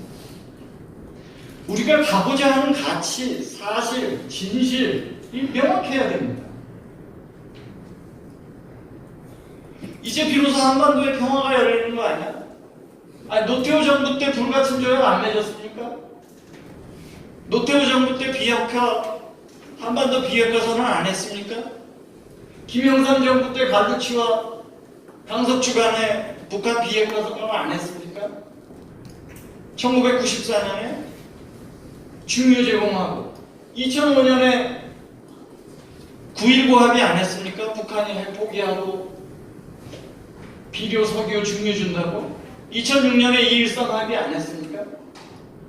2012년에 합의 안 했습니까? 불가침 합의, 비핵화, 핵포기 선언 지난 28년 동안에 아마 14~15번 했을 겁니다. 무슨 피로서 이제 한반도의 평화가 열립니까? 대기업이 돈 벌어서 자기 배만 불려? 그럼 그동안 망한 기업들은 다 돈 벌어서 남한테 도와줘서 망했습니까? 제가 말씀드리는 것은 우리는 당당해야 합니다. 자신감을 가져야 됩니다. 분명한 가치를 가지고 확신을 가지고 현장에서도 임해야 되고 친구 모임에도 가야 되고 시장 바닥에서도 얘기해야 되고 그 싸움이 전체 싸움입니다. 우리가 가는 일이 정당하다는 거, 우리가 가는 길이 번영으로 가는 길이고 대한민국의 길이라는 것을 명확히 하고 거기에 기회주의적이고 쭈삣쭈삣하고 눈치 보고 그러는 사람하고 같이 할 이유가 없습니다. 정당을 재편해야 됩니다. 정당을 재편해야 됩니다.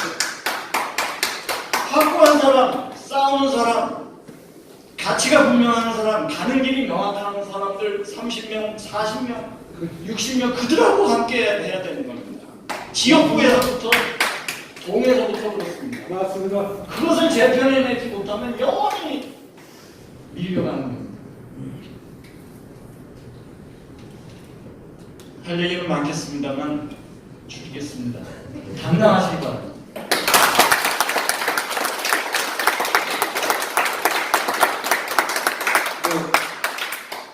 감사합니다. 분위기는 계속 뜨거워지는데 다시 한번 우리 우파 정당에 나아가야 할 길, 다른 자세에 대해서 김강동 박사님의 아주 정말 날카로운 지적인데 가슴에 와닿는 게 많습니다. 방금 전에 주호영 의원님 감사하다는 말씀 남기시고요. 다음 일정 때문에 급히 자리를 옮기셨으니까 꼭 양해해 주시고요. 다음은 여러분들 그 사회자의 그 진행 방식으로 참석해 주신 많은 분들이 계시는데 참석자분들의 그 현장 질문을 받도록 하겠습니다. 한 두세 분 정도 질문을 받도록 하겠습니다. 우선 거스를 해주신 분 주시고, 먼저 맨 가운데, 가운데 지금 손 들고 계신 분, 어느 분한테 어떻게 질문하는지 말씀해 주시죠. 마이크 키고. 예, 저는 강남에서 온 박경식입니다. 좋은 말씀 참 감사하고요. 그 현장에서 이렇게 직접 의원님들이나 이렇게 또 교수님들 들어보니까 좀 더 많이 배우게 되고 이런 소통의 장이 좀 많았으면 그런 바람이고, 우리 여기에 모이신 시민 한 분 한 분이 사실 우파의 하나의 불씨입니다. 이분들이 곳곳에서 큰 불을 낼 수 있고 우파의 가치를 위해서 투쟁하실 수 있는 분들인데, 저는 전체적으로 좋은 말씀 감사하고요. 근데 저는 이제 현실적으로 질문을 제가 윤상현 의원님께 잠깐 드리겠습니다. 지금 우파가 이렇게 침몰한 그 가운데 여러 가지 이유가 있겠지만, 저들의 공격이 참 잘 먹힌 게 뭐냐면, 국민의 분노를 적폐 프레임으로 씌워가지고 국민의 분노를 일으켜가지고 저들이 탄핵에 성공하고 정권을 잡았는데, 지금 이제는 우리가 방어를 하고 다시 우리 우파를 하나로 똘똘 뭉쳐야 되는데, 저들이 또 새로 만든 프레임이 배신자 프레임입니다. 이 배신자 프레임을 씌워놨기 때문에 우파가 뭉치려고 하나가 되려고 반문 세력을 구성하려고 해도 그 배신자 프레임에서 자유로울 수 없는 분들을 있기 때문에 하나를 뭉치는데 정말 많은 걸림돌이 되고 있습니다. 그래가지고 저희들이 국회에서 이제 우리 자유한국당에서 이 배신자 프레임을 깰 수 있는 그런 방안을 모색하시고 혹시 보관이 있는지, 그리고 또 하나 우리가 지금 우파 시민들이 갈라지는 가장 큰 이유가 애국당입니다. 애국당 문제를 저는 이 자리에서 좀 거론하기에 좀 그렇지만 불편하지만, 이 문제에 대해서 자유한국당에서 정확한 어떤 표명을 하지 않고 그냥 계속 그런다면은요, 이 국민들이, 우파 국민들이 쪼개진 상태에서 계속 평행선을 가고 서로 계속 싸웁니다. 우파 내부에서. 그래서 이 문제를 자유한국당에서 좀 깊이 고심해 주셨으면 감사하겠습니다. 이상입니다.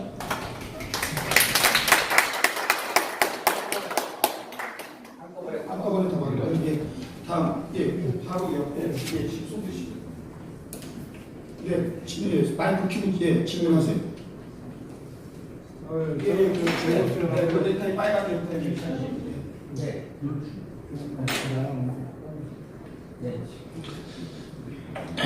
전라북도에서 온 김찬식입니다. 먼저 이 대한민국 바로 살리기 국민 토론회를 준비해 주신 윤상현 의원께 감사드립니다. 먼저 주호영 의원에게 질문을 하려고 했는데 마침 가셔서 간단하게 몇 마디만 보수가 왜 분열이 됐나? 사람은 누구나 태어나서 잘한 일도 있고 공과 사가 있다고 봅니다. 문제는 이렇게 분열될 원인 행위 제공자가 누구냐? 이렇게 우리 보수를 분열시킨 원인 행위 제공자가 누구냐? 저는 이렇게 생각합니다. 그 탄핵에 찬성한 62명 의원이 지금 자한당하고 바른미래당하고 분열이 됐는데, 아까 주호영 의원이 말씀하시기를 공개적으로 사과를 했는지 잘 받아들이지를 않았다, 그렇게 말씀하시는데, 저는 탄핵에 찬성하신 분은 용기가 필요하다고 봅니다. 그분들이 진짜 진심으로 공개 사과를 한다면 아마 보수들이 뭉쳐지리라고 첫째 생각하고, 두 번째는 탄핵에 찬성을 했든 반대를 했든 이 나라를 이렇게 만드는 자한당 의원들이 모두 함께 정말 석고대죄는 못할 망정 사과와 반성을 해갖고 모두 태극기 집회에 동참을 해주셨으면 그렇게 개인적으로 생각합니다. 이상입니다. 또 요약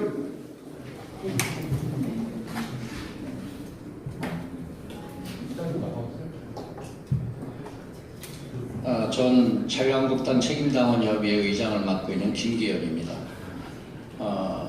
여러 말씀들 좋은 의견들이 많이 나왔습니다. 두 분 의원님도 그렇고 또 두 분 박사님도 좋은 의견들을 주셨는데 가장 중요한 것은 아까 주호영 의원님도 말씀하셨듯이 처절한 반성이 먼저 필요하다는 것입니다.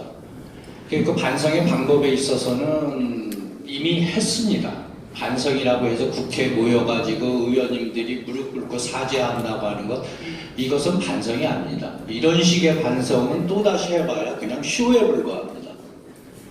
제가 비대위에다가 건의했던 사항 중에 하나가 국회의원 총사퇴를 제가 건의를 했었습니다. 국민들이 봐야 되는 모습이니까 그래야 진정성을 느낍니다. 하지만 그건 국정공백 때문에 불가능한 얘기고, 그 다음에 두 번째는 자유한국당 국회의원들의 21대 불출마 선언입니다. 이건 또 개인적인 욕심들 때문에 또 불가능한 얘기고, 그래서 마지막으로 세 번째 안으로 말씀드렸던 것이 지난 지방선거 실패에 책임을 지고 있는 당협위원장들의 자발적인 총사퇴였어요. 근데 그것도 결국 이루어지지 않아서 비대위에서 가결하는 형식으로 해서 총사퇴를 시켰죠. 국민들은 이런 모습 보고는 절대 자유한국당이 반성하고 있다고 생각을 안 합니다. 스스로 패족이라고 얘기하면서 했던 노무현들이 다시 살아날 수 있었던 이유는 처절한 반성과 자기네들에 대한 통찰 때문이었습니다. 그래서 저희들도 이제는 그런 모습의 대안을 한 번은 보여줘야 되지 않나. 특히 당을 이끌어가는 데 있어서는 사실 당원들도 중요합니다만 그 결정을 내리고 모습을 보여줄 수 있고 이슈를 끌어갈 수 있는 분들은 결국엔 국회의원들입니다. 그래서 국회의원들이 그런 모습들을 보여주는 것을 한번 좀 요청을 드리고요. 또 한 가지는 아까 우리 박사님께서 경제적인 부분에 있어서 노력하고 땀 흘리는 자들을 돌봐줘야 된다. 이거는 이제 미시적인 부분입니다. 하나하나로 들어갔을 땐 그렇습니다만은 당 차원에서는 거시적인 부분을 먼저 정해놓고 가야 된다고 보여집니다. 그럼 그 거시적인 건 뭐냐? 대한민국의 경제체제는 자유시장 경제체제일 때 발전해 왔습니다. 지금까지. 그것이 일단은 뭐 곡지를 내세웠던 사회주의 경제체제식의 시장경제로 가려고 하다 보니까 지금씩 점점 더 어두워지고 가 있는 건 사실입니다. 그래서 당은 어떤 미시적인 부분보다는 거시적으로 자유경제, 시장경제체제라는 것을 끌어갈 부분의 정책을 먼저 세워야 된다고 봅니다. 그 정책을 세우기 하려면 자유한국당이 먼저 단합되는 모습이 보여져야 되고, 그리고 우파가 단합이 돼야 된다고 저는 생각을 합니다. 그래서 당에 아울러서 그 부탁을 드려보고 싶은 거는 3당 합당 수준, 과거 3당 합당 수준 정도의 그런 우파 대통합이 필요하다고 생각이 되고요. 그 다음에 세 번째 마지막으로 말씀드리고 싶은 거는 요새 친박 비박 계속해서 싸우고 있습니다. 없어진 것이 아닙니다. 국민들은 쟤들 아직도 정신 못 차리고 저렇게 싸우고 있어. 이것 때문에 민주당 표가 지지율이 빠져도 자유한국당으로 돌아오질 않습니다. 그럼 어떻게 해야 되느냐? 저는 박근혜 대통령에 대한 프레임을 이제는 지워야 된다고 생각을 합니다. 맞습니다. 아직도 박근혜 외치면서 태극기 들고 있다고 그런다면 그거는 잘못된 이제는 이슈가 되어버립니다. 맞습니다. 그래서 박근혜 대통령을 진짜 위하고 구하기 위한다면은 박근혜를 더 이상 프레임에 가둬놓지 마십시오.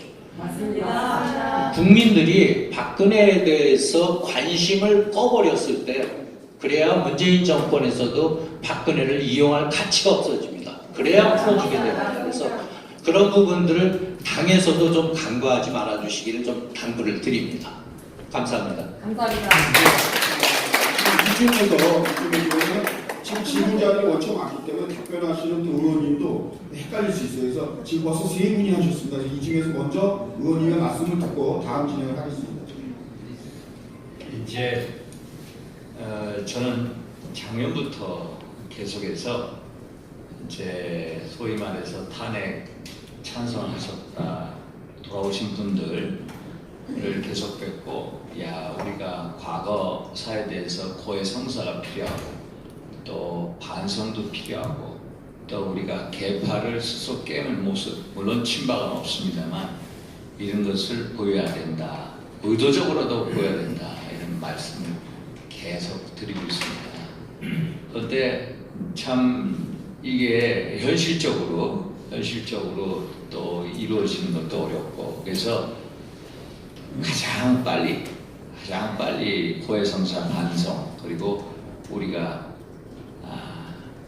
가장 최고의 반성과 용서를 받는 것은 이 좌파 문재인 정권에 대해서 잘 싸워주는 것이 결국은 국민에게 용서를 받는 길이다라는 생각을 가지고 대국민 선언도 하자, 이런 얘기를 내부적으로 하고 있습니다. 아까 말씀하신 이 배신자 프레임, 지금 또 배신자 프레임이 있는데, 사실 탄핵을 찬성을 했건 탄핵을 반대했건 전부 다 우리 모두는 역사의 죄인입니다. 결국은 우리 정권을, 결국 문재인 좌파 정권이 헌납하지 않았습니까? 그것 자체로도 죄인이다. 각자 내가 죄인이다 라는 생각을 깊게 하면요, 남들에 대해서 네가 잘했니 내가 잘했니 공격을 할 수가 없습니다. 한번 생각해 보십시오. 내가 죄를 진 죄인인데 내가 남들 보고 네 죄가 훨씬 크다, 내 죄가 작다, 이렇게 할 수는 없다. 그래서 우리 스스로 고해성사, 진실로 고해성사하고 반성하는 모습, 그런 게 각자들이 내재화돼야 된다, 이런 생각을 항상 가지고 있습니다. 그래서 지금은 정말로 쓰나미 같은 이 혁명, 이 상황으로 왔습니다. 그래서 자꾸 배신자 프레임을 씌우고 네가 잘났니 내가 잘났니 이런 식으로 하면은 바로 가장 좋아하는 사람은 누구냐? 현치권 세력이죠. 현치권 세력에게 다시 또 그냥 거저 날려먹게 그런 이득을 줘서는 안 된다. 뭔가 우리 스스로 내부적으로 깨는 노력이 선행해야 된다, 이런 말씀을 드립니다. 이게 계략적으로 말씀드렸습니다. 맞습니다. 조금만 더 묶음 질문으로 질문을 좀 간단히 명료하게 해주시면 좋겠습니다. 먼저 지금 손 교수님. 저는 대구수연합회 회장 이파이라고 하는 사람입니다. 저는 윤석열 의원님한테 질문을 드리고 있어서 하는 것이 아니고 국민이 요구하는 것을 말씀드리려고 왔습니다. 우리가 박근혜 대통령 탄핵 이후로 국민들이 요구하는 것과 무엇이냐, 우리 국민들이 가장 크게 분노하는 것이 뭐냐면, 자한당에서 이번에 문재인 정권에 탄생을 했을 때 선관위 부정선거를 4대 본부에서 했는데도 자한당에서 얘기를 하지 않았고, 지자체 부정선거에 대해서도 침묵을 했습니다. 과연 이런 정당이 선거를 통해서 집권할 수가 있을까? 이것이 가장 우리 국민들한테 자한당이 지지할 수가 없는 이유가 첫 번째고요. 두 번째, 헌법 개정에 있어가지고 헌법 개정에 사람이 먼저 이렇게 나왔습니다. 근데 사람이 먼저 하면 낮은 연방제입니다. 국민이 아니라 이방인도 국민처럼 투표를 할 수가 있다는 겁니다. 근데 이 문제 가지고 얘기를 하지 않아요, 자한당이. 그러면 낮은 연방제를 추구하면서 지금 문재인 정권에 대한 뻘쭘만 우리가 잡으면은, 그러면 이거 헌법 개정 안 하겠다는 겁니까? 나는 도대체 자한당이 무슨 당인지 모르겠어요. 잠깐만요. 그 다음에 세 번째, 잠깐만요. 진행자가 얘기한 말 끝이라고. 그 다음에 세 번째. 질문이지. 아니, 그런 거 하시는 모션이 아니에요. 세 번째로 꺼주세요, 진행자. 네. 대한 문제인데, 대한 그럼 잠깐만요. 질문을 해주세요, 질문을. 그다음에 대한 문제인데 지금 앞으로 4차 산업혁명이 오고 있습니다.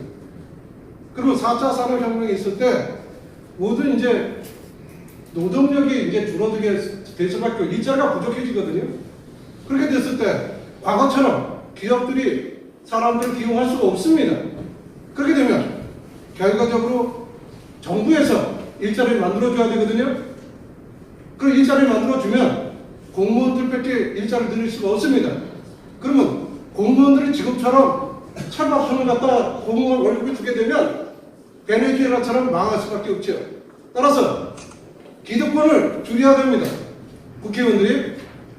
그 다음에 모든 교육감이나 선거라든지 그 다음 시공부라든지 전부 다 국민 세금을 낭비되는 걸 없애고 젊은 사람들한테 일자리를 갖다 줘야 됩니다. 그 4일은 정규직 공무원, 3일은 임시직 공무원 해서 만들어가지고 공기업이나 공무원은 돈 버는 자리가 아니라는 것을 국민들한테 얘기해 줘야 됩니다.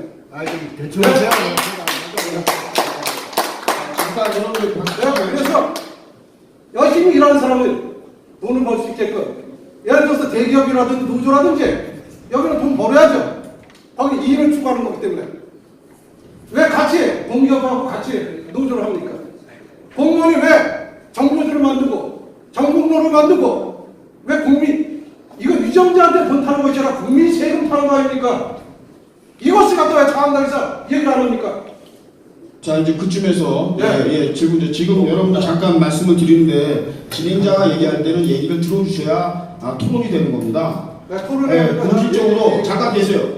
본질적으로 우리가 참관할 때 제가 모두의 말씀을 드렸고 우리 시민들이 참석할 때에는 일단 저희들이 의원님들이나 패널들의 말씀을 경청하고 거기에 대한 질의를 통해서 우리가 이분들의 소신을 듣고자 이 자리에 온 것이지 그리고 여기에 기본적인 베이스는 뭐냐면 한국당을 지지 기반하는 그러한 베이스를 가지고 다 함께 오신 자리입니다. 그렇기 때문에 우리가 정책적으로나 뭐를 비평할 수 있는데 그곳은 또 다른 우리의 영역이 따로 있습니다. 얼마든지 비난할 수 있는 그러한 자리는 얼마든지 많이 있습니다. 매주 토요일에도 있고 오늘은 뭐냐면 좀 비전을 제시할 수 있는 그러한 토론의 자리라는 것을 좀 염두에 두시고 질문은 질문으로서 그리고 여러분들의 의사표현은 공식 일정 일부가 끝나고 그래도 또 자리를 할 수가 있습니다. 그러니까 참고해 주시기 바라겠습니다. 다음 질문. 대답선에 계시는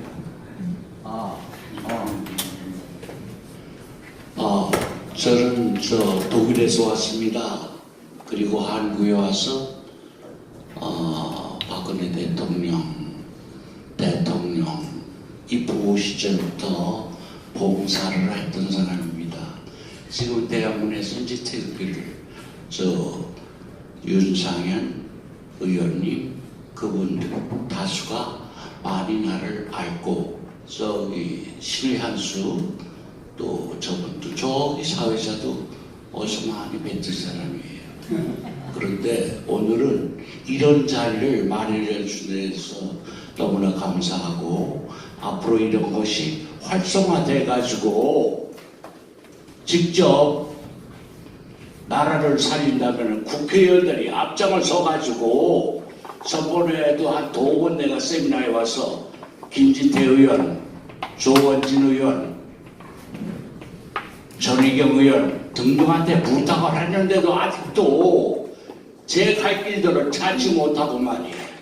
이게 말도 안 되는 거. 지금 북한에서 90% 적화 통일되고 북한에서는 어제 그저께 메시지가 왔는데 남한을 침공하려고 전시 준비 상태가 왔다는 것도 모르고 그저 밥만 먹고 똥만 싸면 인간인지 알고 이제 국회의원들 299명 300명 국회의장까지 똘똘 뭉쳐가지고 대한민국을 방어하고 막아주고 적과 통일이 되지 않도록 문재인을 당장 탄핵시키는데 온 죽을 힘을 다해서 해주기를 나는 이 자리를 위해서 소망합니다. 네. 진짜 소망합니다. 저도 죽을 때까지 죽을 힘을 다해서 목숨을 내내고 이 조국을 위해서 싸우려고 나왔습니다. 감사합니다. 질문을 달라고 그러는데 태극기 집회에서 하실 얘기들을 다 하니까 예, 여기는 대한민국 국회 의원회관 내에 있는 회관에서 여러분들이 함께 하시는 겁니다. 한 분만 더 허정희 마지막 질문 좀 하겠습니다. 네, 여러분들 정말 좋은 말씀 주셔서 너무 감사하고요. 저는 올해 72세 된 민초입니다. 그런데 제가 지금 뭐 비전이라기보다는 이 자유한국당 의원들과 또 여러분들한테 부탁하고 싶은 것은 저는 지금 개인적으로 맨투맨 작전을 하고 있습니다.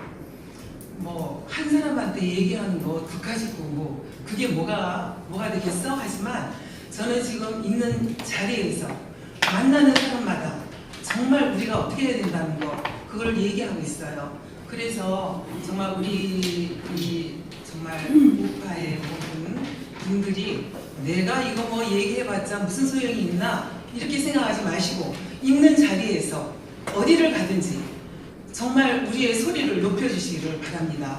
그리고 또 하나 자유한국당에 제가 부탁드리고 싶은 것은 우리가 많이 얘기하셨지만 박근혜 대통령을 우리가 구해내기 위해서는 정권을 찾아야 됩니다. 그런데 정말 우리가 전자개표기 이거 우리 자유한국당에서 전자개표기를 없애주셔야 됩니다. 이거 있으면 전자개표기를 자유한국당에서 지금부터 없앨 그러한 계획을 세우시고 이 전자개표기를 꼭 없애주시기 바랍니다.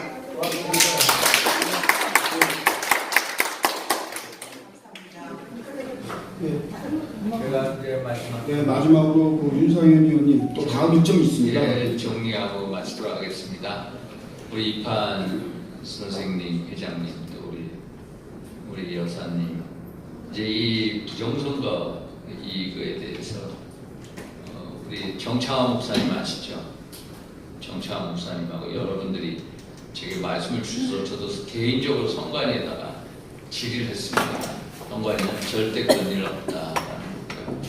제가 뭐 현재 지도부가 아니라서 뭐 구체적으로 말씀을 못 드리겠습니다. 그래서 개인적 차원에서 그렇게 알아보고 이 헌법 개정 말씀 이제 사람이 먼저다 저쪽에서 하는데 우리 자체적으로도 정종석 국회의원이 헌법학자니까 초안을 만들었습니다만은 이 우리가 저 사람들이 원하는 낮은 단계 연방하고 6.15 공동선에 나왔던 김대중 전 대통령의 남북연합 안 하고 공통적으로 하겠다는 거 우리도 그거에 대해서 항상 신경을 곤두세우고 있다.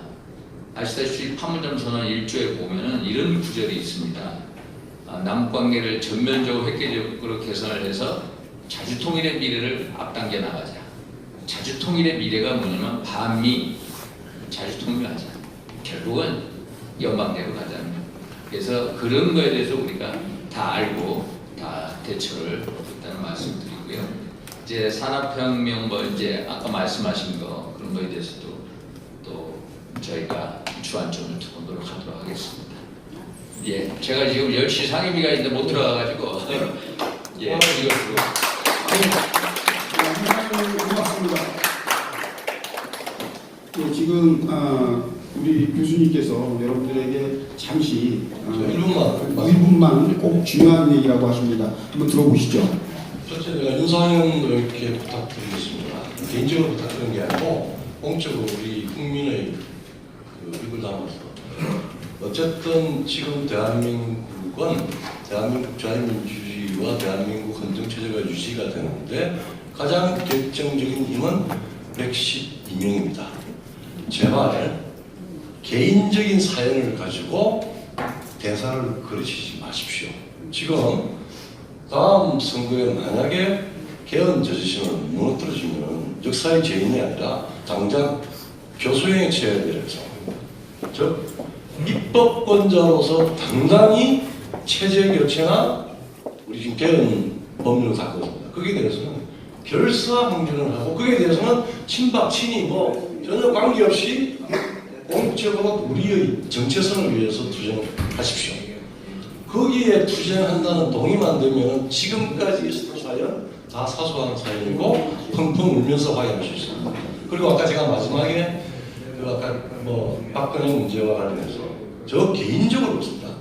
박근혜 탄핵은 박근혜 개인이 탄핵이 아닙니다. 자유민주주의 체제에 대한 탄핵이었습니다. 주호영 의원이 제대로 말해놓은 게 그게 김무성 의원이나 뭐 유승민 이런 개인적인 문제가 아니고 결과적으로는 자유민주주의를 탄핵하는 길을 열었어요. 그러면 그 사람이 사죄하라고 그러면 자유민주주의를 회복하는데 온몸을 다 바쳐야 된다. 현직 국회의원으로 있을 때.